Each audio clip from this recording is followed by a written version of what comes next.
Je veux d'abord remercier ceux qui ont organisé ce traquenard. Et puis vous tous, évidemment, qui êtes venus parfois de loin pour me témoigner votre amitié. C'est de cela que je voudrais vous parler, de l'amitié. Ce qui nous a réunis aujourd'hui encore, ce sont des amitiés intellectuelles. C'est particulier. Nous autres, j'entends intellectuels, chercheurs, écrivains, nous vivons dans l'univers des morts, au sens où nous sommes souvent plus proches des auteurs historiques que de notre propre cousin. Et l'une des grandes joies de notre métier, ce sont les amitiés intellectuelles. Des amitiés qui touchent essentiellement aux œuvres de l'esprit, comme leur nom l'indique. Comme vous savez, un cerveau qui pense trop se voue au solipsisme. Il a besoin de partager avec d'autres qui sont situés sur le même parallèle. Il a besoin de débattre.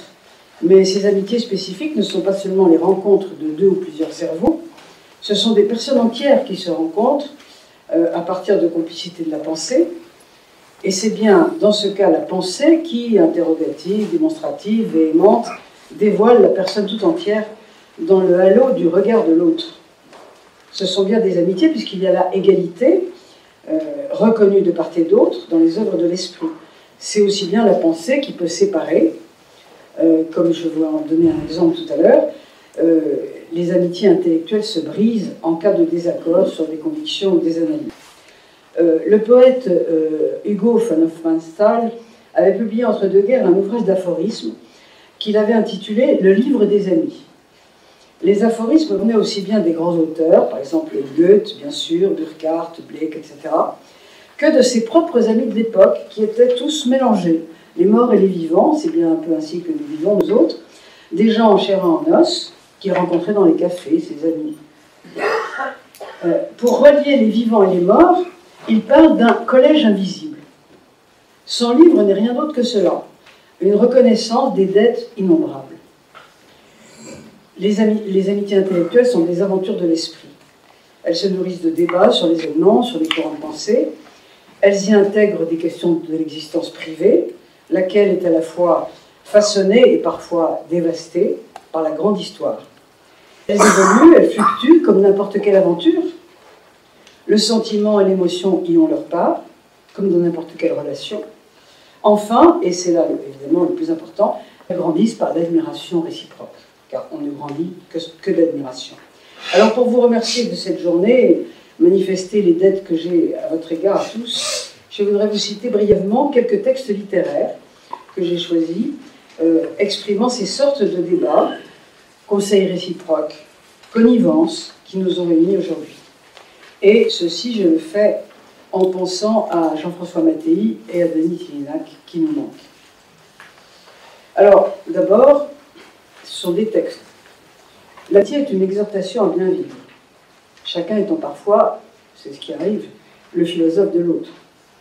Quelques lignes depuis l'Antiquité pour commencer, parce que à tout seigneur, tout honneur. Vous me connaissez.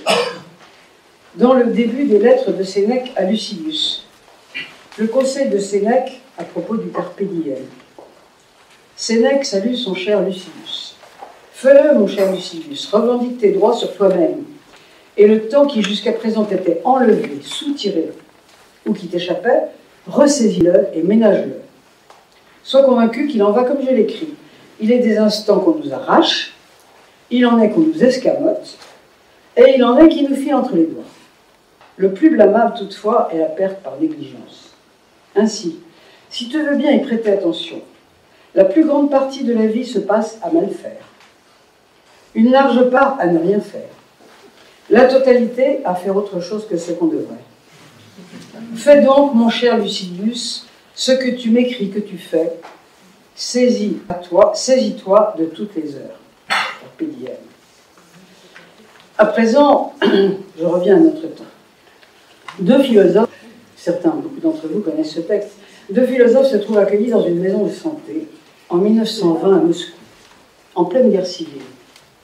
Ils n'ont droit qu'à une seule chambre pour deux, mais elle est spacieuse. Ils y tissent de forts liens d'amitié, puis ils écriront ainsi ce qu'on a appelé la correspondance d'un coin à l'autre, d'un coin de la chambre à l'autre, un ouvrage qui est publié puis largement lu et introduit en Europe de l'Ouest ensuite par Martin Buber. Ils vont en faire l'un des plus beaux morceaux de bravoure de la bataille moderne, cette ligne de partage entre le thésaurus et la tabula rasa. Chers amis, nous sommes situés sur une diagonale, non seulement dans notre chambre, mais aussi selon l'esprit. Vyacheslav Ivanov est connu comme le fondateur et le principal instigateur de ce courant qui est nommé symbolisme religieux. Mikhail Gershensson, dans la vie, ne se sent vraiment proche que d'un seul mort, que d'une seule personne, un mort, le peintre Rembrandt. C'est dire la situation ténébreuse dans laquelle probablement ils se trouvent tous les deux, hantés par cette question russe par excellence. Pourquoi l'esprit a-t-il aujourd'hui noyé le cœur? Pourquoi la pensée a-t-elle condamné l'amour? Ivanov. Je ne fais pas le procès de la culture, je me contente de porter témoignage, en déclarant que je suffoque dans son atmosphère. Je sais trop de choses, et leur abondance m'écrase. Ces connaissances sans nombre m'ont ligoté des pieds à la tête par des milliers de fils qui ne sauraient être rompus. À quoi me servent-elles? Dans la proportion d'une écrasante majorité, elles me sont inutiles.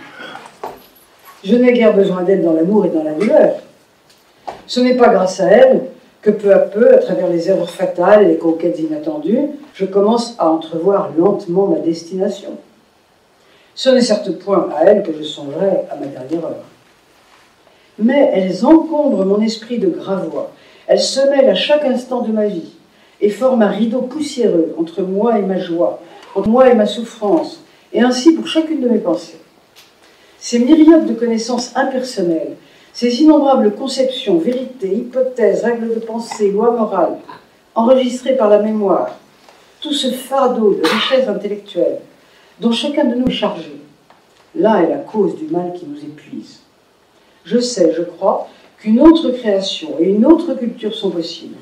Une création, une culture qui n'emmure pas toute connaissance en un dogme, qui ne transforme pas tout bienfait en momie, toute valeur en fétiche. L'héritage de la culture écrase la personnalité sous le poids de 60 atmosphères.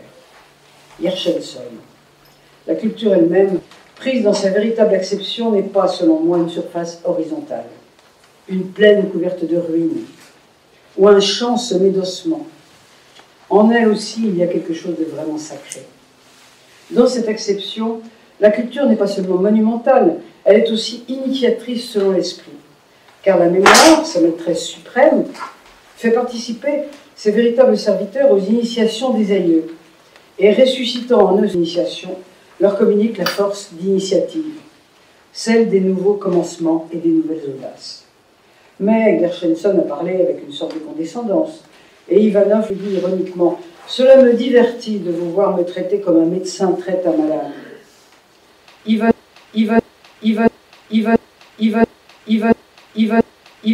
Ivanov ajoute « Je dis justement que cette vivante fontaine d'être spirituel est empoisonnée. Qu'elle ne vivifie plus les âmes, mais qu'elle les tue. Je dis, les initiations des aïeux se sont pétrifiées. Elles se sont transformées en valeurs tyranniques qui séduisent et terrifient et qui contraignent l'individu à une obéissance muette, voire consentante. Ou bien encore, elles l'enveloppent de brume et voilent son regard. Cette valeur régnante est glacée et cruelle. Et à mesure que le temps passe, elle se pétrifie entièrement. Gershensson. Il vous semble que l'oubli libère et vivifie et que la mémoire asservit et tue, et moi, j'affirme que c'est la mémoire qui libère et que c'est l'oubli qui asservit et tue. Je parle du chemin qui mène vers les cimes, et vous me dites que les ailes de l'esprit sont devenues pesantes et ne savent plus voler. Vous dites « partons » et moi je réponds « il n'y a pas où aller ». Redevenir primitif. C'est là le mot magique pour notre intelligentsia.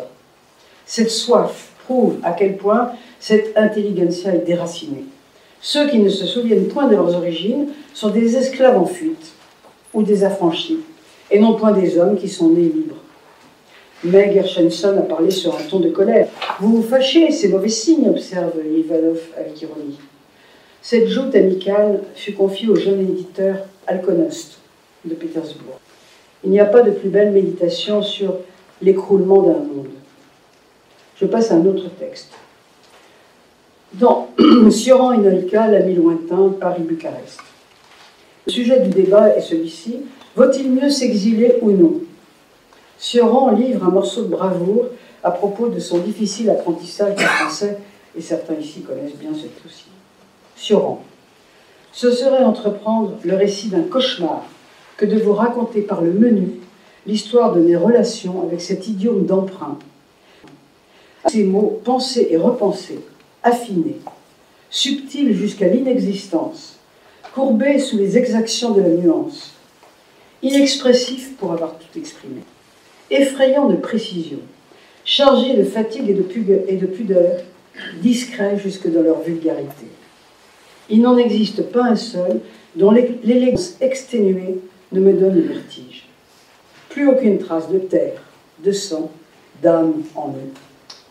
Une syntaxe d'une raideur, d'une dignité cadavérique les enserre et leur assigne une place d'où Dieu même ne saurait les déloger. Quelle consommation de café, de cigarettes et de dictionnaires pour écrire une phrase tant soit correcte, dans cette langue inabordable, trop noble et trop distinguée à mon gré. Je ne m'en aperçus malheureusement qu'après coup, et lorsqu'il était trop tard pour m'en détourner. Sans quoi, jamais je n'eusse abandonné la nôtre, dont il m'arrive de regretter l'odeur de fraîcheur et de pourriture, le mélange de soleil et de bouse, la laideur nostalgique, le superbe débraillement. Y revenir, je ne puis. Noïka l'appelle « cher ami inconsolé ». Bien que Sioran est toujours inconsolé. Noïka essaye de le convaincre de conserver le roumain comme langue d'écriture. Et justement, en raison justement de son inconsolation, voyez le raisonnement incroyable, les valeurs roumaines des Noïka périront. Dans 100 ans, au sein d'une Europe unifiée, on choisira tout naturellement 8 à 10 idiomes, et notre langue, avec son retard, n'en fera pas partie. La langue hollandaise pourra survivre, mais la nôtre, non. Nous aurons traversé vainement l'histoire. Vous qui avez chéri toutes les manières de mourir, de la mort fruste du suicide jusqu'à la mort subtile des civilisations, ne sentez-vous pas ce que vous perdez en vous détachant d'une langue où palpite l'inconsolation extrême, pour verser vos inquiétudes dans les moules d'une langue admirablement apaisée, vouée à survivre dans les langues classiques? Comment pouvez-vous échanger le privilège de l'agonie, la solennité de l'expression? Comment pouvez-vous renoncer au style des mourants pour le style tout court? Vous avez trouvé dans la langue française l'île enchantée, mais vous n'y resterez pas. Si vous ne pouvez pas briser les moules de cette langue admirable, vous chercherez ailleurs afin de mieux clamer votre dégoût de l'homme pour l'homme. Restez ici, dans le cas. Nous écrivons des journaux intimes ou des œuvres géniales pour nos tiroirs.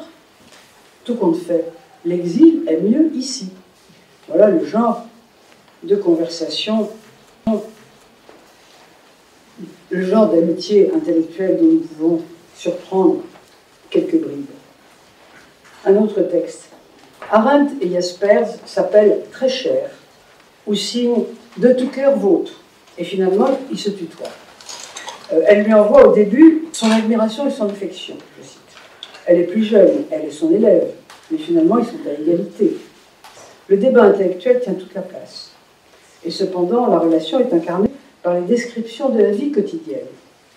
Jaspers parle de sa santé fragile et de la misère ambiante. N'oublions pas, c'est l'Allemagne de l'immédiat après-guerre, on a faim. Arendt lui envoie des colis de nourriture et de médicaments sans lesquels il aurait sûrement du mal à survivre. Arendt parle de ses difficultés à s'intégrer en Amérique d'alors. Ils sont deux juifs allemands, tous les deux, rapprochés dans une situation inouïe, je cite, « l'Allemagne, la première nation qui s'est anéantie en tant que nation ». Penser dans ce vide ne renvoie pas d'écho. Jaspers écrit « Vos lettres, vos études m'encouragent à un point que vous n'imaginerez guère. Nous sommes si seuls, nous monologuons, nous avons du succès, entre guillemets, et tout sombre comme des pierres qu'on jette dans la vase. » Ces paroles existentielles qui frisent l'intime forment le paysage d'un solide débat intellectuel dont je vous lis un extrait sur un sujet brûlant, la réception d'Eichmann à Jérusalem. Arendt, Chicago, octobre 1963. après quelques considérations inquiètes sur son mari qui est malade et vieillit. Je cite. À cela s'ajoute le scandale Eichmann, qui a pris des proportions fantastiques. Mon succès à Columbia a été une victoire à la Pyrrhus, dans la mesure où cela ne fait qu'inciter le gouvernement israélien et les organisations juives qu'il dirige à redoubler d'efforts. C'est ainsi que pour me rendre indésirable dans le monde universitaire, ils ont envoyé spécialement Ernst Simon de Jérusalem. Il a fait le tour des universités pour parler contre moi partout dans l'organisation Hillel, l'organisation d'étudiants juifs dans toutes les universités et la plupart des collèges dirigés par des rabbins. Il a fait la même chose la semaine dernière à Chicago, à coups de mensonges incroyables et avec une extrême agressivité. Le rabbin d'ici n'était pas du tout content. Mais que pouvait-il faire? Cela lui a été imposé depuis New York. Dire non lui aurait coûté son poste. Quelques jours avant le Nouvel An, l'Anti-Defamation League, je ne l'ai pas vu, mais on me l'a rapporté, a adressé une circulaire à tous les rabbins du pays, les incitant à prêcher contre moi. C'est un cas classique d'assassinat moral. Toute chose se révèle après coup un piège. Très cher, tu comprendras pourquoi je restais si longtemps sans t'écrire. Pourquoi t'encombrer, toi et Gertrude? Gertrude, c'est la femme de Jaspers. Mais il m'a semblé que puisque j'écris, il faut que je te dise ce qu'il en est. Je ne fais pas avec personne d'autre, et je crois être à peu près capable de sauver la face. Je donne des cours, j'ai beaucoup d'étudiants, tout se passe normalement en apparence. Pour finir, tu penses, nous croyons que la vérité verra le jour, malgré tout, mais c'est un acte de foi, et nul ne peut dire si nous le verrons, de tout cœur, vôtre, parce qu'elle s'écrit au mari et à l'époux. Jaspers répond, qui dit terminer en ce moment un texte sur le Cusin, sur Nicolas de Cuse, lui répond de façon à la fois laconique et lapidaire. Bâle, le 22 octobre 63. Tu as prononcé maintenant les mots décisifs contre le mal radical, entre guillemets, contre la gnose. Dommage que l'expression de mal radical vienne de Kant, avec un sens tout différent, que même Goethe et Schiller n'ont pas compris. Tu es du côté de Kant, qui dit « L'homme ne peut pas être diable, et moi, je suis avec toi ». Voilà comment se termine cette lettre. Je termine par une histoire triste. Bon, j'aurais pu la mettre au début, puis après je vais repousser tout le temps et d'arriver à la fin. La rupture tragique d'une amitié intellectuelle. Il s'agit dans ce cas d'un esprit qui déraille, qui sort de ses goûts. Husserl, comme vous le savez, a publié le début de Sein und Zeit de Heidegger, avec la dédicace, je cite, « en signe de vénération et d'amitié ». Il y a là, au départ, certes, un maître et un disciple, mais très vite, c'est une relation égale d'amitié, puisque, comme le dit Georges Steiner, je cite, « le disciple doit tout au maître, sauf son génie ». Georges Steiner écrit « D'origine juive, marié à une juive, le professeur émérite Husserl est interdit d'enseigner en 1933. Quant à Heidegger, son rêve express était d'être le Führer du Führer, comme Platon s'y était efforcé ici.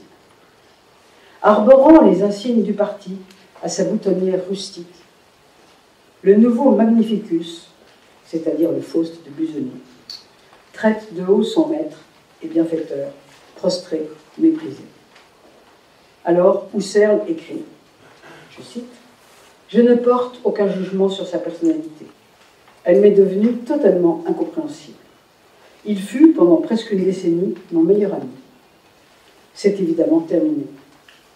L'incompréhension exclut l'amitié. Ce revirement dans mon jugement scientifique et dans mes rapports personnels fut l'une des épreuves les plus dures de ma vie.